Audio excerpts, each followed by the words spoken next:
Coup de pouce pour la planète, c'est maintenant. Bienvenue dans votre magazine qui parle développement durable. C'est parti pour 5 minutes d'infos vertes. On commence par les dernières nouvelles du net. C'est le coup de presse signé Audrey Herman. Des ordures ménagères pour faire avancer le métro. Non, vous ne rêvez pas, c'est à Mexico et c'est le groupe français Veolia qui va développer ce pari ambitieux. Le groupe a signé un contrat de près de 900 millions d'euros pour construire le premier incinérateur d'Amérique latine. Sa chaleur produira l'électricité nécessaire au métro de la capitale mexicaine, soit environ 950 mégawattheures. Une décision atomique. La Suisse tourne la page du nucléaire. Les électeurs helvétiques ont voté à 58,2% la révision de la loi sur l'énergie, qui interdit la construction de centrales nucléaires. La Suisse déclare donc la fin de l'atome et valide la transition énergétique proposée par son gouvernement. Le tri sélectif polluerait vos ménages. C'est le constat étonnant d'une récente étude menée par Eco-Emballage et l'Institut CSA Research. Près d'un tiers des Français se disputeraient sur le recyclage de leurs ordures ménagères. Pour éviter les conflits, le quotidien gratuit 20 minutes publie un guide de bonnes pratiques éco-conjugales. Elle est poubelle, la vie! On connaît les aspirateurs de piscine qui nettoient sous l'eau. Eh bien, un jeune Néerlandais a vu plus grand. Il a imaginé un système qui nettoierait les océans. C'est le coup de pouce de la semaine avec Nicolas Georges. Il ne devait être mis en place qu'en 2020. Finalement, le projet de ce jeune Néerlandais de 22 ans devrait voir le jour dans les tout prochains mois.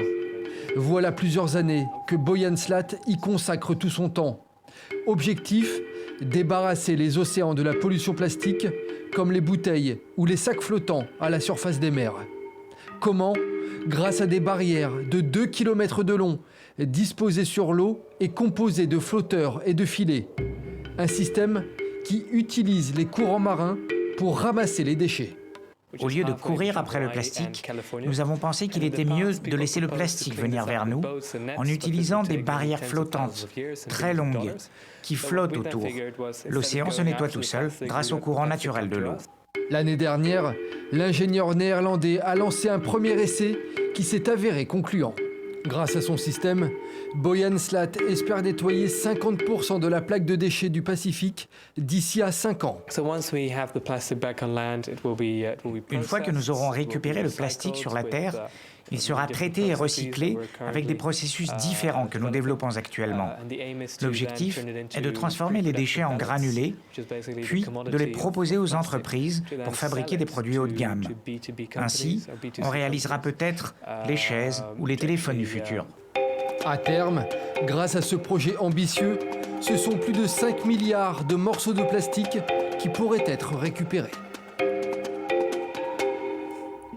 Partout, on vante les mérites du thé, surtout du thé vert, réputé bon pour la santé. Eh bien, pas toujours. Méfiance, tous les thés et les tisanes ne sont pas bons à consommer. Des laboratoires belges ont fait des tests et le constat est sans appel. 6 thés sur 8 sont contaminés par des pesticides.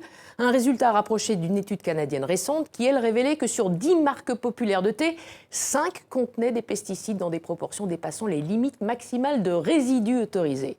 Bref, le thé, la boisson la plus consommée au monde, peut-être plus pour si longtemps. C'est le carton rouge de la semaine. Et pour terminer, pour refermer ce coup de pouce, regardez ces images. Que voyez-vous ?